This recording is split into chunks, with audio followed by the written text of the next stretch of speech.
So I just spent almost 2 hours at the doctor's. I had a first appointment was with my pain doctor.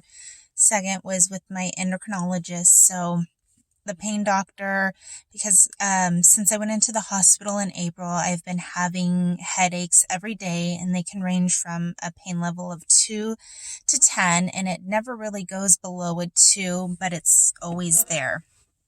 Some days are worse, depending on, especially if I'm having tremors and all those other symptoms, they get worse. So with the blurred vision and the spots and all these things, he's going to do injections since I'm not able to take any meds because they make me sick.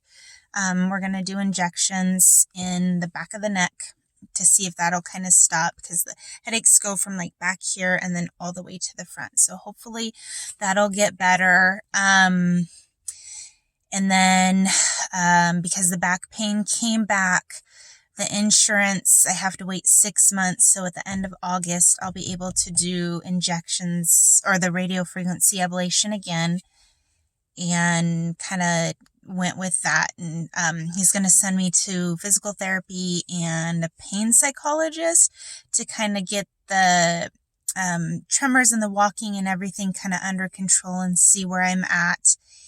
So then I went to my endocrinologist, and we kind of reviewed everything that I went through at the hospital.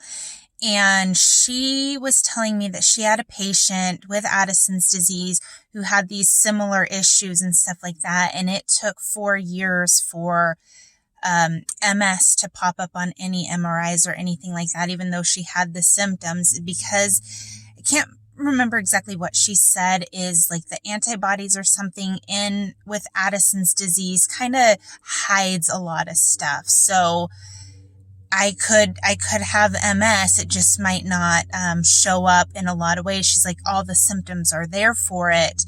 It just might not show up on a test. It could take years to show up on a test, and then you can get diagnosed. And this is why people get diagnosed so late, or it takes so long for a diagnosis of it, because especially if you have underlying autoimmune diseases, it could take a lot longer. So there's that.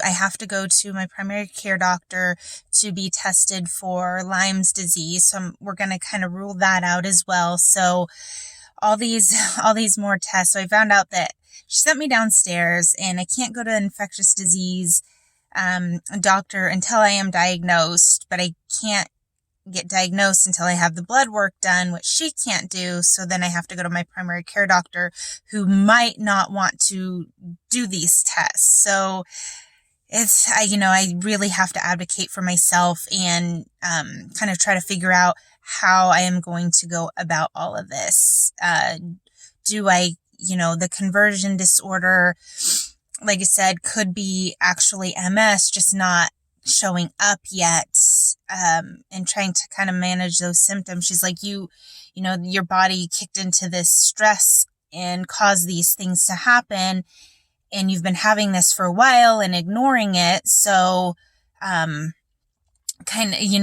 still might be hidden. So you need to follow up with a neurologist, and you just need to keep pushing and pushing through that and going in whenever they say, so until you get, until that diagnosis comes up, or at least these symptoms go away, which she says, it doesn't seem like they are, because they keep getting worse.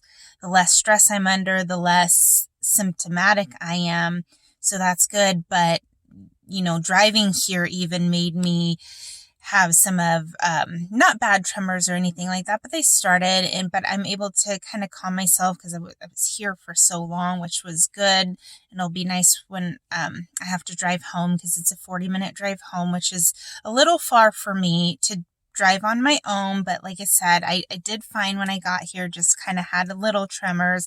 I'm not even sure what, the stress of driving to me isn't really stressful. Maybe it's because I'm singing in the car, and singing is stressful. I don't know. My body is weird. So that is kind of the update on all of that. So I'm really interested to see. So I got to go to a neurologist, a pain psychologist, a physical therapist, to my primary care doctor to see if they'll test me for Lyme's disease. And then if it comes back positive or anything in there comes back, then go to another doctor.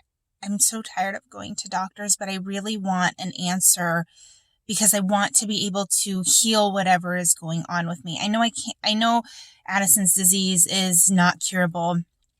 I know that, all these other issues that I'm having are not, there's no cure for them. But if I can know exactly what it is, then I can at least manage what I am going through, because it's been hell.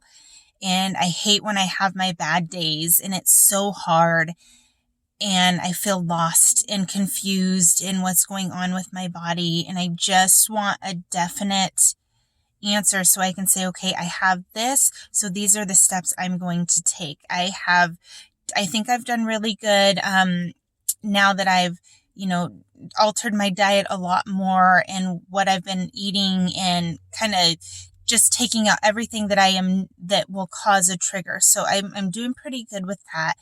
And the stomach issues are kind of a hit and miss. Haven't gone away completely, but it has gotten better. The fibro pain is still there. Again, that comes and flares with stress. Now I have the constant daily headaches. So all these things I want to get under control. I want to be able to, I want to be able to drive more than 40 minutes away without having some sort of reaction. So yes, having answers is going to help. It's just more doctor's appointments that I'm not looking forward to. So hopefully, though, I will get some answers. Not sure how long it will take, but I am advocating for myself, and I encourage those to do the same. We really have to. We live in these bodies, so we know what's going on. And if you really want to not cure yourself, but help manage your symptoms and stuff like that, it's really important to figure out what the underlining symptom or what the underlining disease is first before you can actually deal with it. So wish me luck. It's a lot to, go through, but I am definitely, hopefully, on the right track this time.